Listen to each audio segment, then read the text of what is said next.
ప్రభు పేరిట మీ అందరికీ ప్రైజ్లా. యెషయా గ్రంథం 58వ అధ్యాయం 11వ వచనం.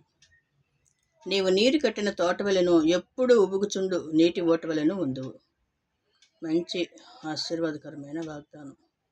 ఆయన వాగ్దానాలు ఎల్లప్పుడూ కూడా మార్పు లేనివి. వాగ్దానం ఇచ్చినవాడు నమ్మదగినవాడు. కాబట్టి మనం వాగ్దానం మన పట్ల నెరవేరుతుందని నమ్మాలి. ఎప్పుడు ఉబుకుచుండు నీరు వలె.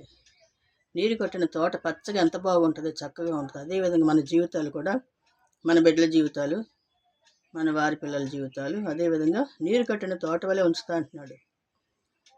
ఆశీర్వాదాలు అన్నమాట. చదువులో కానీ, ఉద్యోగంలో కానీ, వ్యాపారంలో కానీ, ఏ పని చేస్తే ఆ పనిలో కూడా చక్కగా అభివృద్ధి చెందిస్తా అంటున్నాడు దేవుడు. కాబట్టి ఆయన మాటకి లోబడాలి. మనం లోబడినప్పుడు అంత ఆశీర్వాదమే, దీవెనలే. నీరు కట్టిన తోట